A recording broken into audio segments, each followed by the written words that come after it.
ici Satou. Quand je pense aux grands fleuves, je pense toujours au Yangtze.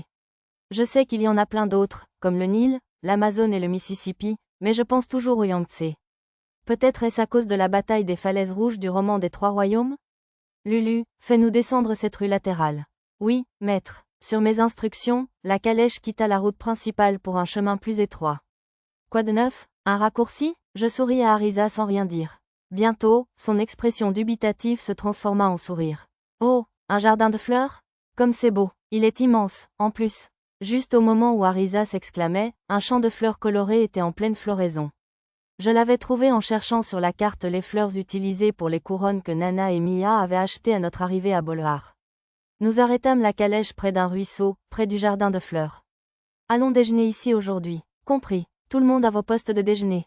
Commencez les préparatifs. Oui, si. Bien reçu, monsieur. Suite à ma suggestion, Lisa s'empressa de donner des instructions à tout le monde. Tama et Pochi s'occupèrent des chevaux, Mia et Arisa allèrent cueillir, et Lisa et Lulu aidèrent à préparer le déjeuner. Nana aidait habituellement aussi, mais aujourd'hui, elle était partie avec Arisa et Mia comme garde. J'ai appris à Lisa et Lulu à utiliser le hachoir à viande que nous venions d'acheter à Bolhar City pendant que je préparais les ingrédients pour le déjeuner. Au bout d'un moment, Tama et Pochi finirent leur travail et vinrent nous regarder cuisiner. Alors, d'accord, une viande vraiment inhabituelle, monsieur. Tama et Pochi penchèrent la tête en regardant ce que j'avais préparé avec le nouveau hachoir. Tama était particulièrement attentive à suivre la boule de viande du regard tandis que je la faisais tourner entre mes mains. Elle s'agitait comme si elle allait l'attraper à tout moment, mais la peur de gaspiller la nourriture la retenait sans doute. J'ai disposé les steaks hachés, de la taille d'une paume, sur une assiette chaude grésillant d'huile. Après les avoir retournés une fois, j'ai recouvert la poêle d'un couvercle acheté en ville. Ça sent très bon. Ce sera peut-être trop mou pour toi, Lisa. Devrais-je aussi préparer un steak de loup à la roquette? Certainement pas, maître, je te jure que je mangerai avec plaisir tout ce que tu cuisineras sans laisser une seule miette de viande. Lisa avait un visage intensément sérieux. Tu n'as vraiment pas besoin de t'énerver à ce déjeuner, Lisa. Oh, tu fais des hamburgers? Arisa s'est approchée de nous en reniflant et a deviné le plat que je préparais. C'est un mélange de bœuf et de porc? Ou uniquement du bœuf? C'est du bœuf de vache à poils longs mélangé à du sanglier. Si tout le monde aime ça, on explorera d'autres variantes de viande. Tout en discutant avec Arisa, j'ai préparé des accompagnements classiques, comme des frites et des carottes glacées. Les carottes de ce monde étaient rondes et un peu plus sucrées que d'habitude. Il y avait beaucoup de variétés de pommes de terre, alors j'en avais choisi une qui se prêtait bien à la friture. C'est fait. Capacité dépassée, je me plains. Nana a déposé son butin devant la voiture, un sac à l'air lourd et une botte de bambou vert. Le sac contenait une montagne de pousses de bambou. Ça a l'air délicieux. Miam. C'est assez long à préparer, alors on les mangera demain midi, d'accord? Dommage. Je devrais peut-être essayer de créer un sort pour raccourcir le temps de cuisson. D'après l'art, la botte était en bambou comestible. J'ai frappé sur la tige verte, elle était dure comme du métal. Son extérieur était bien plus dur que du bambou vert ordinaire. Je pourrais même en faire une armure, mais ce serait un peu ridicule. Il fallait qu'il soit comestible, si l'on en croit son nom, mais je ne savais pas encore comment le cuisiner. Il faudrait que je me renseigne une fois arrivé à la prochaine ville. En attendant, j'ai décidé de le ranger dans la réserve.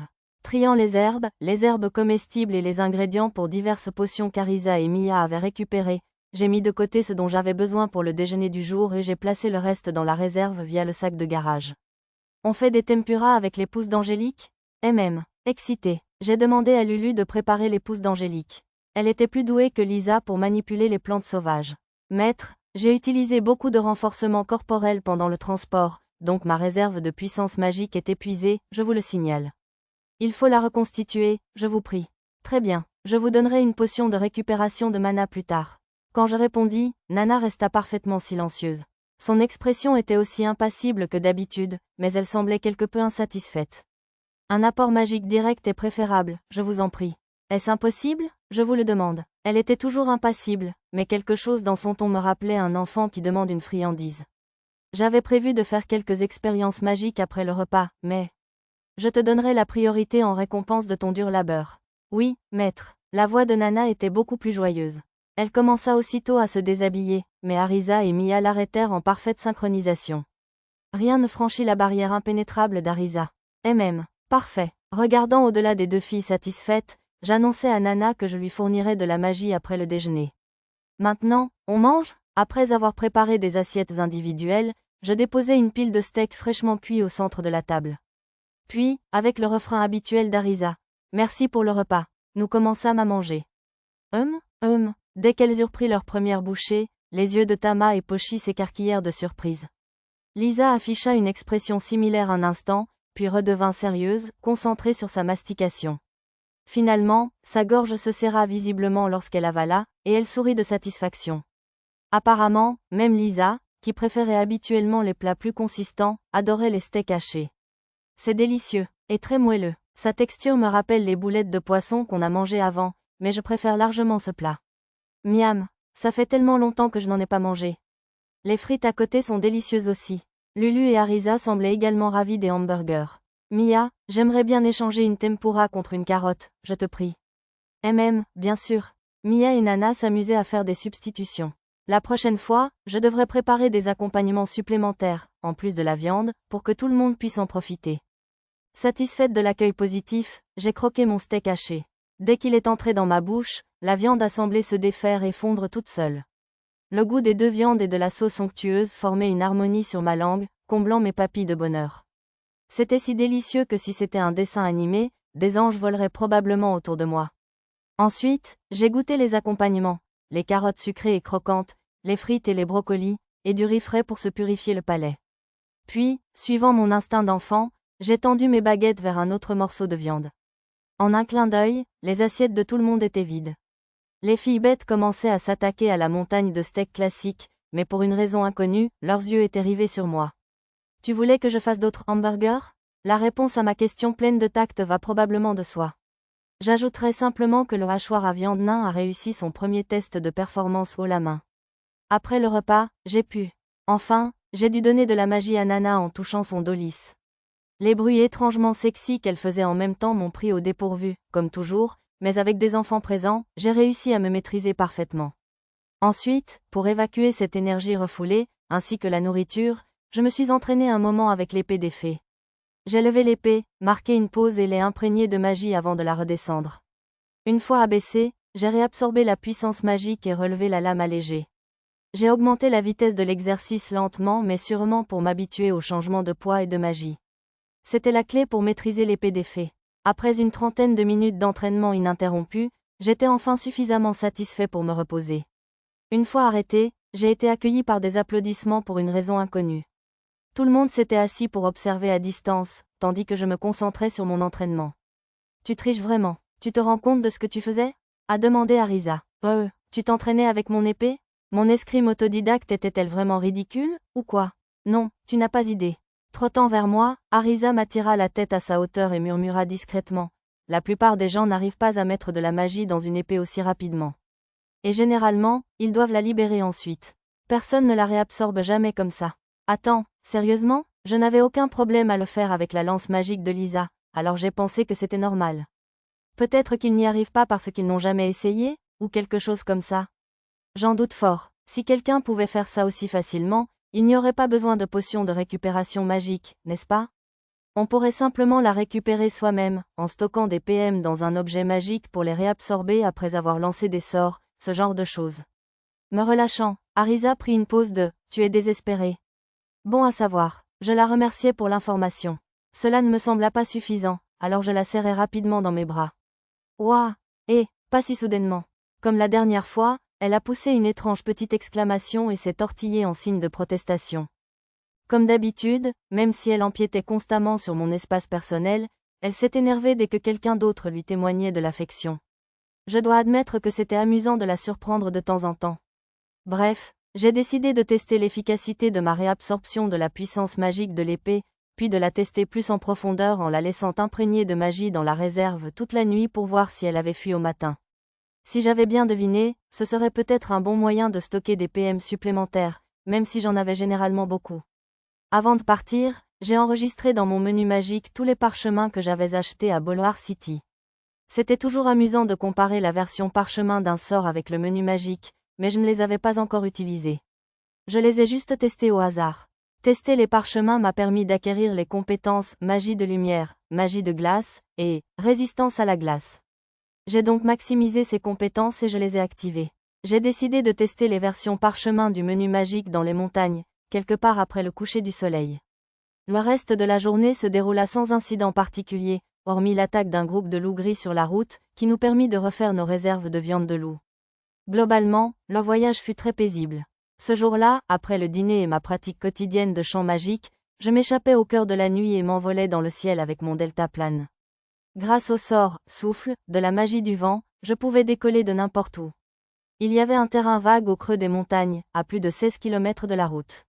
Le feu ne semblait pas susceptible de s'y propager, alors je le choisis comme emplacement. Il y avait quelques arbustes et buissons, mais pas assez pour susciter une grande inquiétude. Sans plus attendre, il était temps de commencer les expériences magiques.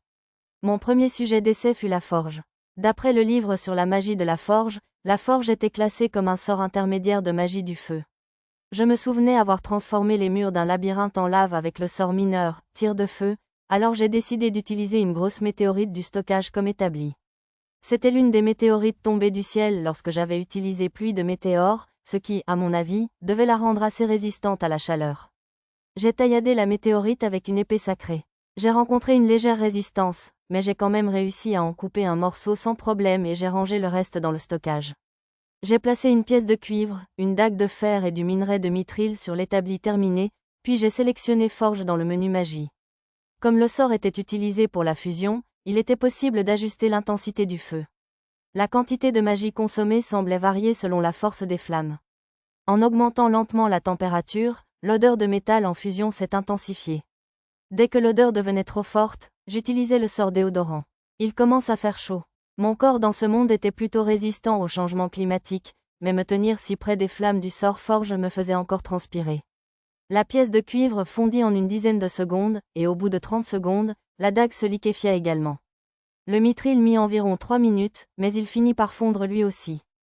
La température de la flamme était affichée en réalité augmentée. J'ai donc noté le point de fusion de chaque métal.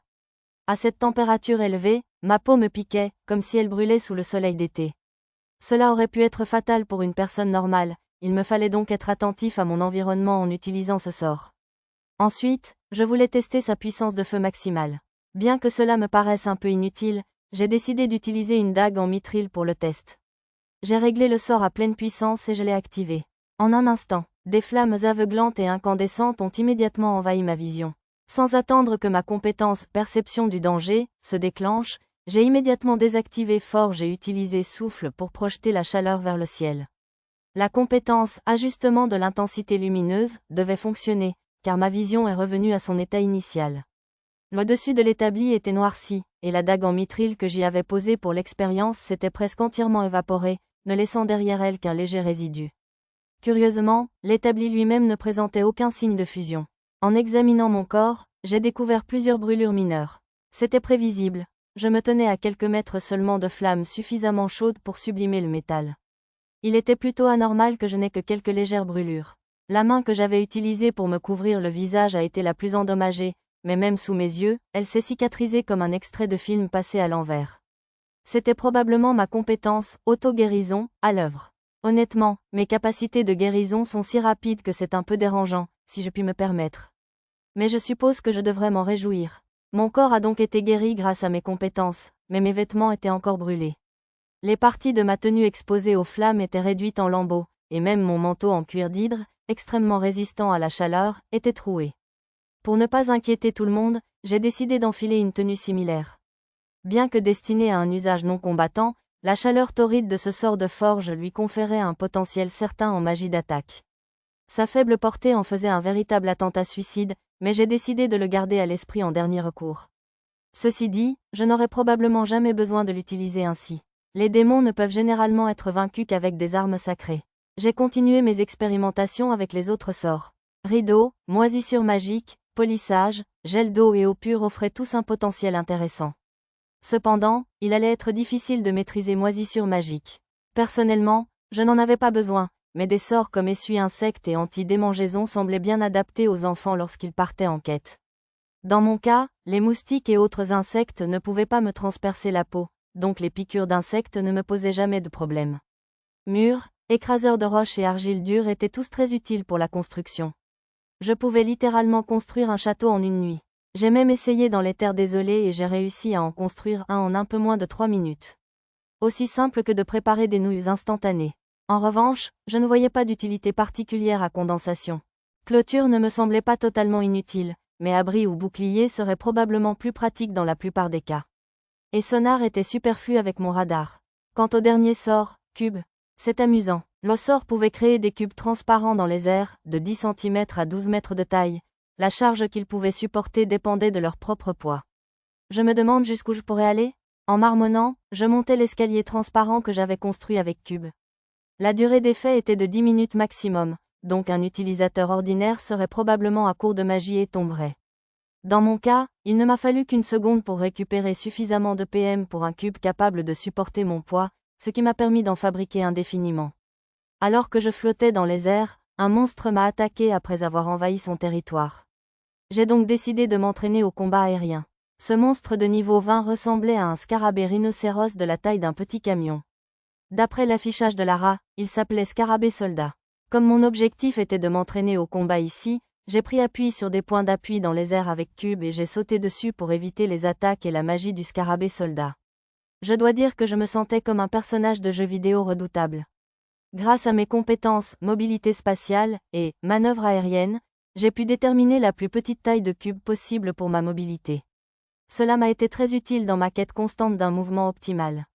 Lorsque le scarabée soldat a épuisé ses forces, j'étais capable de combattre dans les airs aussi bien qu'au sol. Français à ce rythme, je serais même capable de combattre des dragons ou des démons dans les airs. Plus grand que compétence acquise, course aérienne, plus grand que titre acquis. Arpenteur aérien, titre acquis. Voleur sans aile, titre acquis. Maître du ciel au fur et à mesure que j'ai acquis la capacité de combattre librement dans les airs, j'ai également acquis une compétence et un tas de titres. Le nom de la compétence était particulièrement intriguant, alors j'y ai mis le nombre maximum de points immédiatement et je l'ai activé. Course aérienne, s'est avéré produire un effet similaire à celui de sauter avec des cubes comme point d'appui et avait un coût magique inférieur. C'était très réactif et me permettait de me déplacer sans avoir à penser à la taille et à la position de chaque cube. Même à sa vitesse maximale, la compétence course aérienne ne consommait qu'un peu plus de PM que la quantité que je récupérais automatiquement, donc si je pouvais concevoir une bonne méthode de vol, je pouvais voler aussi loin que je le voulais.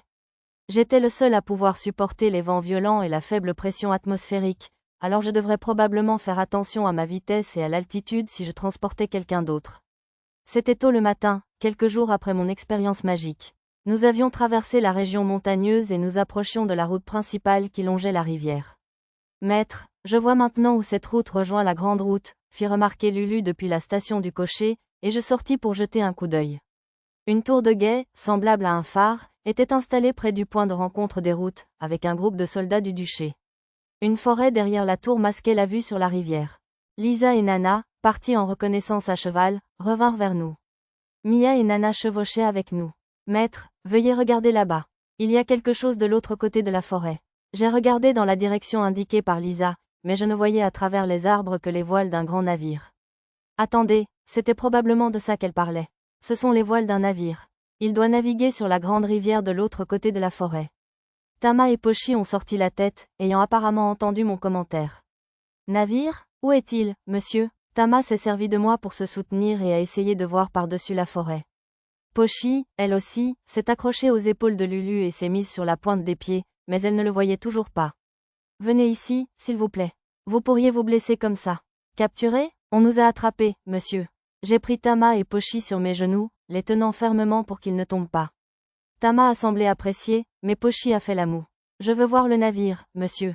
Restez tranquille. Tu pourras bientôt le voir. J'ai caressé la tête de Pochi pour la rassurer. Arisa est sortie de la voiture à son tour. On va vraiment le voir? Elle a passé ses bras autour des épaules de Lulu par derrière, en signe d'affection fraternelle, tout en regardant devant elle. Enfin, la rivière est apparue sur notre droite. Tu vois, un grand navire? Je vois le navire, monsieur. À peine l'ai-je montré que Tama et Pochi se sont exclamés de joie. Un grand voilier naviguait dans la même direction que nous, mais plus vite, car il descendait le fleuve. Toujours assise sur mes genoux, Tama et Pochi agitaient frénétiquement la main vers le navire. Perché sur mon genou gauche, Pochi s'est retourné pour voir le navire à droite. Salut, ils m'ont fait signe en retour, monsieur. Pochi a continué à agiter la main avec enthousiasme. Oh, ils doivent avoir de bons yeux. Je me demande si ce sont aussi des hommes bêtes. Des oiseleurs? Ce sont des monsieur tête d'oiseau, monsieur. Arisa avait raison. les gens à bord du navire étaient probablement des hommes-oiseaux. Pochi et Tama continuèrent de saluer jusqu'à ce que le navire disparaisse derrière la forêt. En chemin, je décidai de réexaminer mes informations sur le duché d'Ugoj. Le territoire comprenait un immense fleuve de près de 800 km de long. Il prenait sa source au nord, dans la ville de Darigun, où se rendaient Mademoiselle Sarah, Mademoiselle Karina et les autres. Il traversait l'ancienne capitale, puis 3 autres villes, avant de se jeter dans l'océan. Comme l'indique son immense fleuve, le duché d'Ugoj était très vaste.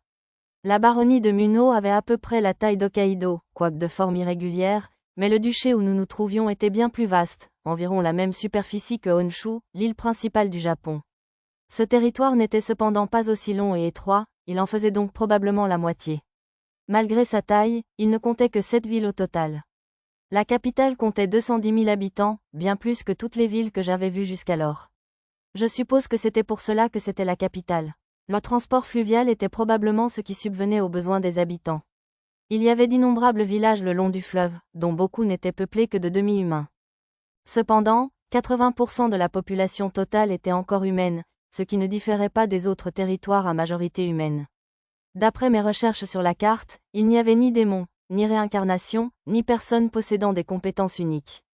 Il y avait beaucoup d'humains et de monstres de plus de niveau 30, il serait donc fastidieux de tous les repérer.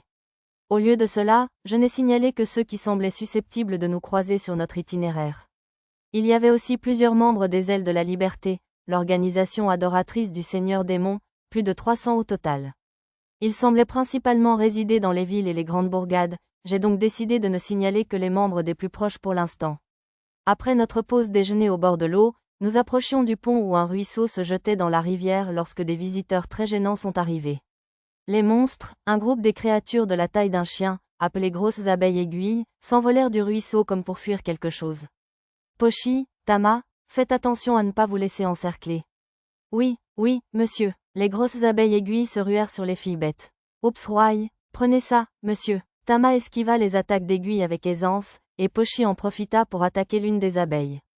Lorsque Tama en rassembla 3 en file indienne, elles furent facilement empalées par la lance magique de Lisa comme des raviolis sur une brochette. Oh mince, désolé, un sort d'attaque à distance imprudent de Mia avait attiré un essaim par inadvertance. Salut, la magie psychique d'Arisa et le pistolet magique de Lulu abattirent les abeilles une par une, mais un essaim gigantesque se dirigeait toujours vers Mia. Je protégerai Mia, je le déclare. Nana s'est placée devant Mia et a utilisé son bouclier de fondation, mais les abeilles l'ont contournée et ont continué à se diriger vers Mia. Lisa se précipitait, mais elle était trop loin pour arriver à temps. Satou, maître, à l'aide, maître, je voulais les intercepter avec la magie, mais les filles de l'arrière-garde nous séparaient, je n'étais pas sûre de viser. Au lieu de cela, je me suis précipitée devant Mia et les autres avant de détruire l'essaim avec la magie. En me précipitant, j'ai cru sentir quelque chose d'étrange et de glissant pendant un instant, mais ce devait être mon imagination. Pendant que je cherchais à comprendre, les filles bêtes ont achevé les dernières abeilles aiguilles.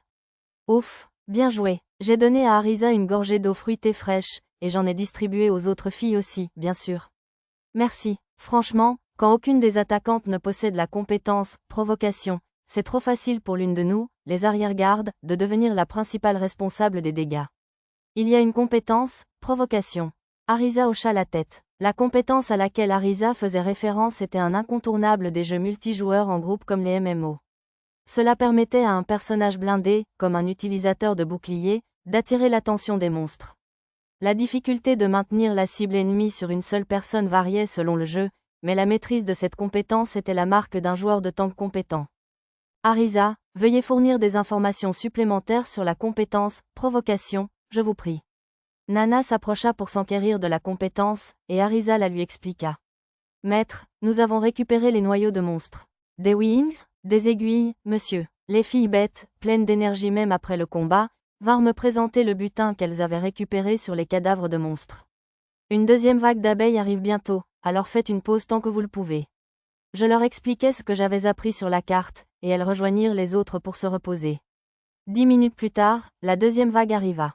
Juste pour le plaisir, je décidai de rejoindre Nana pour tenter d'acquérir la compétence « provocation ». Arisa, veuillez faire une démonstration, je vous prie. Ok doc. Grosses abeilles stupides. Allez vous faire dévorer par un ours à miel, d'accord ? Arisa fit de son mieux pour mettre les abeilles en colère, mais malheureusement, elles ne semblèrent pas s'en apercevoir. Volant en titubant, les abeilles faillirent s'écraser sur le pont et baisser les ailes. Elles semblaient plus épuisées qu'autre chose. En fait, elles ne semblaient pas du tout se soucier de nous, sans parler des railleries d'Arisa. D'accord, maintenant, essayez. Compris. Salut, grosses abeilles stupides. Ces ailes, c'est juste pour la frime, je me moque. Nana suivit les instructions d'Arisa, mais encore une fois, cela ne produisit aucun effet. C'était mon tour. Viens. Dès que je lançais un simple cri, la trentaine de grosses abeilles aiguilles qui traînaient sur le pont se ruèrent sur moi. Plus grand que compétence acquise, provocation, un essaim aussi gros pouvait déchirer mes vêtements, alors j'utilisais étourdissement court pour les éliminer avant qu'elles ne s'approchent trop près. Nuon, mes points d'expérience. Experience, des exporiens, monsieur? Tama et Pochi imitèrent Arisa, qui s'était jetée à terre de façon théâtrale. Je lui tapota l'épaule pour la rassurer. Ne t'inquiète pas, Arisa. Voici les monstres qui ont chassé les abeilles. Un monstre de 9 mètres de long, un triton dur, planait vers nous depuis le haut du fleuve. Il était de niveau 25 et possédait une puissante attaque acide, alors je n'avais aucune intention de le laisser blesser Arisa et les autres. Viens vers moi. Alors qu'ils étaient 9 à apparaître, j'utilisais la compétence « Provocation » que je venais d'acquérir. Tout le monde, assurez-vous de toucher chacun des tritons. Ne vous approchez pas, attaquez à distance. Sur ces ordres, je fis face aux tritons qui approchaient. Grâce à cette puissante technique de grincement, les filles sautèrent de 2 à 4 niveaux. Mia, en bas de l'échelle, a atteint le niveau 11, tandis que les filles hommes-bêtes ont atteint le niveau le plus élevé, 16. Chacune a appris quelques nouvelles compétences, les plus remarquables étant « L'âme enchantée » de Lisa et « Provocation » de Nana. Celle qui avait gagné le plus de niveaux commençait à en être malade, alors nous avons décidé de nous installer pour la nuit là où nous étions. Comme le soir n'était pas encore arrivé, nous avons consacré notre temps libre à des activités de notre choix. Lulu, Mia et Nana étaient toutes terrassées par le mal des niveaux et dormaient dans le lit aménagé des sièges du carrosse. Lisa a pratiqué sa nouvelle compétence, l'âme enchantée, tandis que Tama et Pochi sont allés fouiller le lit de la rivière. Arisa lisait un des livres de sorts que nous avions récupérés à Boulwar City.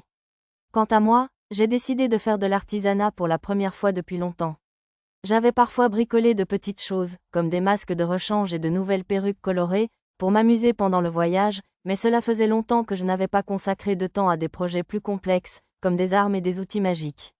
Bon, maintenant que j'ai de nouveaux sorts bien pratiques, autant jouer avec les sorts. J'ai d'abord construit 4 murs pour minimiser les dégâts de feu. J'ai opté pour une hauteur d'environ 3 mètres par sécurité. Je m'amusais un peu, alors j'ai fait fondre des objets comme des pièces d'argent et des chandeliers en laiton pour obtenir des matériaux, au lieu de gaspiller des objets plus précieux comme les lingots de fer et les barres d'acier achetés à Boulwar City. Au bout d'1 heure environ, j'avais fabriqué toutes sortes de coupes et de fioles en argent, ainsi que d'innombrables accessoires en laiton. Parmi elles, des pièces personnalisées pour les filles, des boucles d'oreilles en forme de poussin pour Nana, un badge chat et chien pour Tama et Pochi, et des boutons de manchette à fleurs pour les autres enfants. J'ai appliqué un plaquage d'argent sur chacune d'elles grâce à l'alchimie. Et maintenant, avec un peu de temps libre, j'ai commencé à fabriquer des armes sacrées. Alors, quels matériaux utiliser? Je me suis tapoté le menton en réfléchissant. Pour fabriquer des flèches sacrées, j'avais utilisé des pointes de flèches en obsidienne et des branches d'arbres de montagne, mais cette fois, je n'avais pas d'obsidienne. J'ai donc décidé d'utiliser le reste de la météorite avec laquelle j'avais fabriqué mon établi. J'ai utilisé une épée sacrée pour traiter les débris de météorites. Comme mon épée sacrée de prédilection, Excalibur, était utilisée pour des expériences de stockage de magie, j'ai opté pour Durandal cette fois-ci. J'avais 2 autres épées sacrées, mais j'ai choisi Durandal en raison des légendes sur Terre qui racontaient qu'on pouvait la restaurer si elle était brisée en la remettant dans son fourreau. D'ailleurs, bien qu'elles aient rarement servi, j'avais aussi 2 épées magiques et une lance sacrée en stock. J'avais cru comprendre que les épées magiques pouvaient être utilisées sans titre spécial, mais non seulement elles étaient tape à l'œil, mais elles étaient aussi extrêmement lourdes, j'hésitais donc à les confier à mes enfants. De plus, contre des monstres de moins de niveau 30, une arme en alliage de mithril était déjà excessive. Bref, j'ai fabriqué des pointes de flèches et des pointes de lance à partir des débris de météorites, ainsi qu'un outil pour graver des circuits magiques. Les fragments restants sont retournés en stock sous forme de gravier. Une fois les rainures de circuits gravées dans les pointes de flèches et les pointes de lance, je me suis concentré sur la production de bleu. J'avais épuisé le stock que j'avais fabriqué lors de notre séjour à Muno City, et il était temps d'en préparer un nouveau lot. Cette fois, j'en aurais largement assez. J'avais déjà fabriqué ce produit, donc le processus était assez simple maintenant. J'ai versé le bleu fini dans mes fioles d'argent fraîchement fabriquées et je les ai rangées. J'en ai fabriqué 5 en tout. Ensuite, j'ai utilisé une règle graduée pour verser le liquide dans les motifs magiques des pointes de flèches et des pointes de lance. Au final, j'avais fabriqué 10 flèches sacrées et 3 pointes de lance sacrées. Comme il était impossible d'utiliser un arc avec une épée sacrée, j'ai compensé ce manque en préparant une lance courte sacrée à une main. Maître, Lulu est réveillé. Arisa m'a appelé de l'extérieur, alors j'ai démonté les cloisons et suis allé rencontrer tout le monde. Les accessoires ont été très bien accueillis. Le dîner de ce soir-là a été assez intense. Je suppose que tout le monde avait faim après les combats de la journée. Laissant Lisa et les autres rangés après le repas, je me suis rendu dans un bosquet pour réaliser un rêve que je caressais depuis un moment. Cet endroit devrait faire l'affaire. J'avais choisi une partie de la berge avec une belle vue sur la rivière. J'ai d'abord utilisé les sorts de magie de la terre mûre et fausse pour créer une baignoire d'environ 3 mètres de circonférence. Après avoir utilisé le sort argile dure pour éviter que l'eau ne souille, j'ai ajouté les galets que Tama et Pochi avaient rapportés du lit de la rivière à ma demande. Elle devrait être assez grande pour que tout le monde puisse l'utiliser. La baignoire des dames était terminée, alors j'ai construit une baignoire individuelle un peu plus loin. Ce serait probablement bien si nous nous baignions tout ensemble, mais je ne voulais pas qu'une adolescente timide comme Lulu se sente mal à l'aise, alors j'ai pensé qu'il serait préférable que les filles se baignent séparément. Ensuite, j'ai pataugé dans la rivière à la faveur de l'obscurité et j'ai versé un peu d'eau dans le stockage. Ensuite, j'ai rempli les baignoires et utilisé le sort eau pure pour les nettoyer. Les impuretés ont été placées dans le stockage pour être éliminées plus tard. Finalement, j'ai utilisé le sort de magie du feu forge à son niveau le plus bas possible pour faire chauffer l'eau presque jusqu'à ébullition, et ainsi, le bain extérieur était terminé. J'ai apporté quelques finitions en solidifiant le sol autour avec de l'argile dure et en construisant un petit espace de lavage. J'ai également mis de côté quelques tonneaux et seaux d'eau pour contrôler la température. Le château de Muno n'avait qu'un sauna, cela faisait donc longtemps que je n'avais pas pris un vrai bain. J'espérais que tout le monde apprécierait. Quand je suis retourné voir les autres et que je leur ai annoncé que j'avais construit une sorte de bain public, leurs réactions ont été mitigées. Lulu et Nana ne comprenaient pas ce que je voulais dire, alors j'ai donné une brève explication. Ah, me baigner avec un garçon. Enfin, je serai récompensée de toutes les épreuves que j'ai traversées. Non, les bains sont séparés par sexe. Quoi, bon sang, ne sois pas si sage. C'est vraiment l'occasion de faire un épisode de Source chaude digne d'un fanservice. Comme je m'y attendais, Arisa s'est emportée pour une absurdité. De toute façon, ce n'était pas vraiment des sources chaudes. Maître, je me porte volontaire pour vous laver le dos, je vous le déclare. Non, elle a raison, vous ne pouvez pas. Comme prévu, Mia et Lulu ont rapidement refusé l'offre de Nana. On a pris un bain il y a un bon moment.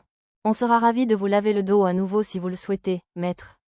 Tama, aussi, Pochi aussi, monsieur. Les filles bêtes, se souvenant du bain de la maison d'hôte du château de Serious City, semblaient très excitées. Quelques-unes d'entre nous ont vivement réagi en entendant Lisa répéter ce mot, mais j'ai choisi de les ignorer. J'avais déjà fabriqué un outil pour me nettoyer le dos de toute façon, donc ça irait. Pour une raison inconnue, cette information a semblé les décevoir. Lisa et Lulu ont proposé de me laisser utiliser le bain en premier, mais je leur ai dit que j'en avais préparé un autre pour moi, alors elles sont allées se baigner docilement. Naturellement, Arisa a essayé de me suivre, mais Lulu l'a emmenée. Ah, c'est ça. En me glissant dans les toilettes des hommes, j'ai levé les yeux vers le ciel. Les étoiles commençaient à apparaître. Dommage que la rivière ne soit pas assez calme pour refléter les étoiles, mais le clair de lune qui dansait à la surface était encore magnifique. J'ai éteint le menu utilitaire et j'ai savouré la vue. Je ne me suis pas baignée dehors comme ça depuis notre escapade à la fac. Alors que je m'adossais au mur de la baignoire et commençais à me détendre, j'entendis un bruit sourd et sentis un poids contre mon corps. Je voyais bien que quelqu'un était entré dans mon bain, mais comme le radar était éteint, je ne savais pas qui. Je relevai la tête et vis Mia, les cheveux longs détachés. Mia, c'est le bain des hommes. Mia, visiblement indifférente à mes gentilles réprimandes, se laissa tomber devant moi, dos à moi. Je ne pus m'empêcher de me souvenir du jour où j'avais aidé à baigner une jeune parente pendant que je la gardais. Une équipe de secours semblait venir la chercher, alors je décidai de la laisser faire ce qu'elle voulait pour le moment. Il y a des bains comme ça au village des elfes ? Partagés, ce qui signifiait qu'il y avait des bains publics, alors. Mia posa sa petite tête sur ma poitrine et observa les étoiles avec moi. Puis l'équipe de secours arriva, ou plutôt la deuxième escouade d'attaque. Nous aussi, on arrive, monsieur. Tama et Pochi sautèrent dans le bain à ma gauche et à ma droite. Aussi petites que fussent les filles bêtes, la baignoire était désormais bien trop pleine. On commençait à avoir l'impression qu'elle ressemblait moins à une baignoire qu'à une boîte de sardines. Tama et Pochi voulaient imiter Mia, alors je les ai soutenues d'une main chacune pour qu'elles ne coulent pas. Et, vous deux, n'essayez pas de me devancer. Arisa arriva ensuite, vêtue d'un fin peignoir. Le peignoir mouillé lui collait au corps, mais la silhouette d'une petite fille ne m'intéressait pas du tout. En tout cas, les deux filles plus âgées derrière elle détournèrent bientôt mon regard. Impossible de commenter la silhouette de Nana sans être indécente, mais j'avoue que j'éprouvais une certaine fierté presque paternelle en constatant que Lulu prenait de l'ampleur. Maître, je pense que vous devriez plutôt venir nous rejoindre dans le grand bain. La proposition d'Arisa a été acceptée à l'unanimité par les filles, alors on m'a finalement traîné jusque-là. Finalement, je suppose que plus c'est grand, mieux c'est pour les bains. Zut, c'est trop sombre. Je suppose que je devrais apprendre la magie de la lumière ensuite. Marmonnait Arisa entre deux brèves plongées sous l'eau. J'avais une intuition quant à son objectif. Malheureusement pour elle, je portais un maillot de bain tout neuf, donc elle ne verrait pas de toute façon. Je sais que c'est contraire à l'idée d'un bain naturel, mais considérez-le comme une mesure d'urgence. Clavicule. Lulu, immergée jusqu'aux épaules à côté d'Arisa, marmonnait quelque chose en me fixant, les joues roses. Bon, tu me mets un peu mal à l'aise. Je me suis adossée au mur, reprenant ma pose précédente. La vapeur ne faisait pas très bien son effet, alors je ne pouvais pas vraiment regarder devant moi. J'avais un peu chaud, alors j'ai sorti mes bras de l'eau et les ai posés sur le bord de la baignoire, pour qu'ils me servent aussitôt d'oreiller. Tama et Pochi étaient à mon bras droit et Mia à mon bras gauche. Bizarrement, Lulu et elle s'approchaient comme si elle attendait son tour. Maître, j'ai fait une découverte. Confirmation requise, je vous prie. La voix de Nana me parvint de quelque part derrière Lulu. Quand je jetai un coup d'œil nonchalant. Ils flottent dans l'eau, je vous assure. Ils sont aussi légers et plutôt mignons. Nana, qui avait ouvert le devant de son peignoir, regardait ses seins flottants. Malgré son expression impassible comme d'habitude, elle semblait terriblement amusée. Si c'était un manga, le nez de la protagoniste se serait mis à saigner. Quel plaisir pour les yeux. Mademoiselle Nana, vous ne devez pas. Obscène. Lulu s'est rapidement placée devant Nana, me cachant la vue. Malheureusement, son peignoir mouillé collait à son corps, si bien que je pouvais maintenant distinguer clairement le contour de ses fesses. Au bout d'un moment, Mia m'a aussi caché cela, en se tenant debout, les bras écartés. Comme elle ne portait pas de peignoir, je pouvais voir toutes sortes de choses inutiles.